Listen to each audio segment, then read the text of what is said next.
Selamat pagi. Alhamdulillah, saya bersyukur banget. Baru 6 bulan saya lihat VT Bapak dan saya ikut saran-saran motivasi ke kesehatan. Badan saya jadi sehat, tidak gampang sakit-sakitan. Masih program diet berhasil. Jess,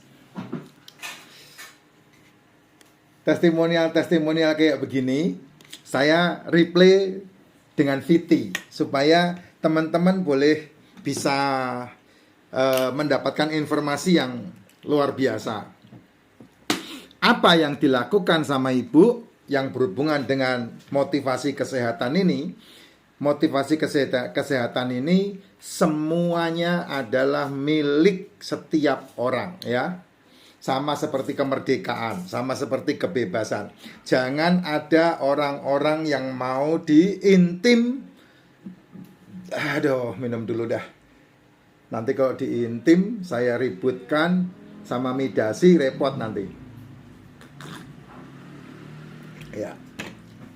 Itu akan memberikan kesehatan yang sangat luar biasa. Ya, tinggal kamu ikutin aja, tinggal kamu trial, tinggal kamu coba. Masalahnya dari 100 orang saya lihat ya lumayan sih. Dari enggak usah 100 ya, kebanyakan ngitungnya. Saya matematikanya jelek masalahnya.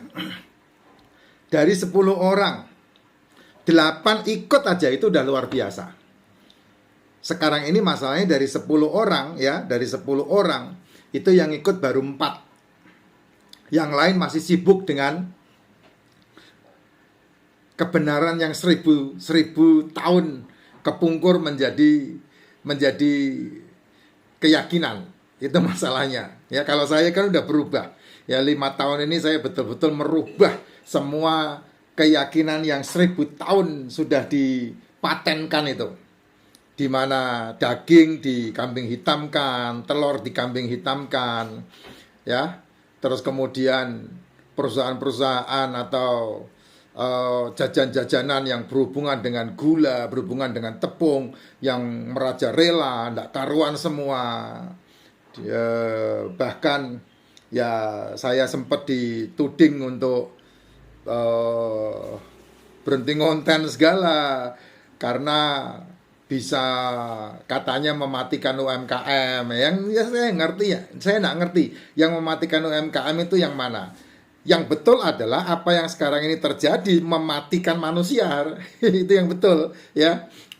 Terbukti enggak omongan saya? Terbukti.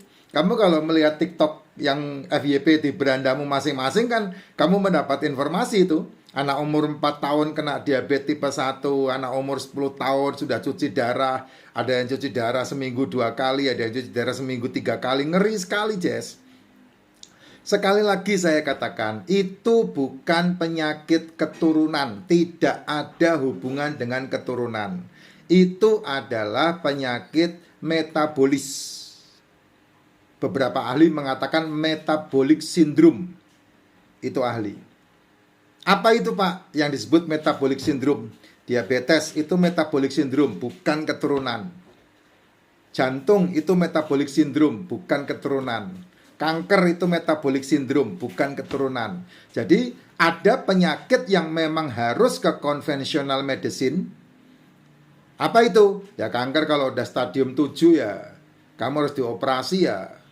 Nggak bisa kamu mesti ke conventional medicine, butuh ahli untuk mengodel-odel ente-ente ini, terus kemudian membelah, mengambil benjolannya, kan seperti itu. Itu namanya conventional medicine. Kamu kecelakaan patah tulang, harus digipsum, harus dijahit. Nah, itu kan butuh conventional medicine. Ya, conventional medicine tipe pengobatannya pasti berhubungan part of part. Kamu kena jantung dikasih obat jantung, kamu kena ginjal dikasih obat ginjal, kamu kena cuci darah dikasih obat cuci darah, kamu kena prostat dikasih obat prostat. Sehingga ujung-ujungnya nanti ketika kamu kena semuanya, karena obat itu kan ujung-ujungnya begitu, membentuk penyakit yang namanya komplikasi. Ya. Tapi kalau kamu mau memperbaiki fungsi di tubuhmu yang sangat luar biasa, sangat hebat, Karena di tubuhmu Tuhan sudah memberikan yang namanya salutogenesis. Apa itu salutogenesis? Kemampuan tubuh menyembuhkan dirinya sendiri. Itu karena pola makan, karena kehidupan yang membuat tubuhmu sehat, ya. Nah, itu semuanya berawal dari asupan yang kamu masukkan ke dalam mulutmu. Dan itu sudah ditulis ketika manusia pertama kali ditempatkan di Taman Eden. Seluruh pohon dalam taman ini boleh kamu makan buahnya. Tetapi buah dari pohon pengetahuan yang baik dan yang jahat, jangan kamu makan buahnya. Itu awas-awasnya pertama, dan dilanggar. Karena manusia pasti melanggar. Gitu. Itulah kekuatan hebat yang ada dalam diri manusia, yaitu apa? Kemampuan mengacak-acak, kemampuan melanggar. Kayak kemarin itu masalah keputusan Mahkamah Konstitusi. Dan anehnya, segitu banyaknya orang yang menamakan dirinya mahasiswa, ya. Saya mau ngomong susah ini. Enggak lah, saya enggak mau ikutan ngomongin politik lah.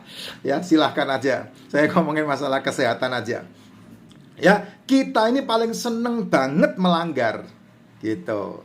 Kok bisa begitu, Pak? Ya karena memang manusia itu makhluk yang sangat spesial. Manusia itu makhluk yang berbeda dengan makhluk-makhluk yang lain. Kamu diberikan satu kekuatan untuk menjadi Tuhan atas dirimu sendiri dan alam semesta. Itulah cara Tuhan membentuk ciptaannya. Makanya manusialah yang bisa menciptakan Tuhannya sendiri buat dirinya. Padahal Tuhan itu sudah ada. Gitu. Ya.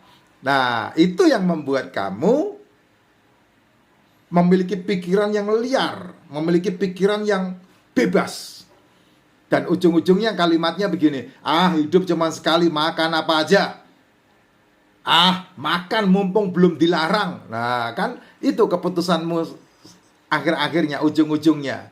Ya itu kan hak kamu punya masing-masing. Kalau saya tidak, seperti apa yang terjadi sama ini Pak Jas ini, siapa ini? Ibu ini, ya. 6 bulan dia mengikuti VT saya dan kemudian mengikuti saran-sarannya. Apa itu? Jam 4 pagi sampai jam 12 siang tidak sarapan. Makan di jam 1 sampai jam 7 malam. Jam 8 malam sampai jam 4 pagi lagi tidak makan. Nah, itu kan polanya. Pola sehatnya di situ. Nah, kalau kamu bisa menjalankan pola sehat itu, maka tubuhmu sehat dan menyembuhkan dirinya sendiri. Kolesterol itu sahabat tubuh, sahabat hidup, sahabat kesehatan. Asam lambung itu sahabat tubuh, sahabat kesehatan. Kamu tidak punya asam lambung, wah ya itu, ya. Karena makanan yang masuk ke mulutmu pertama kali sentuhannya dengan asam lambung yang menghancurkan semua yang bisa masuk, yang sudah kamu masukkan ke mulutmu. Cuman saatnya kamu memasukkan ke mulutmu kapan, itu yang menjadi masalah.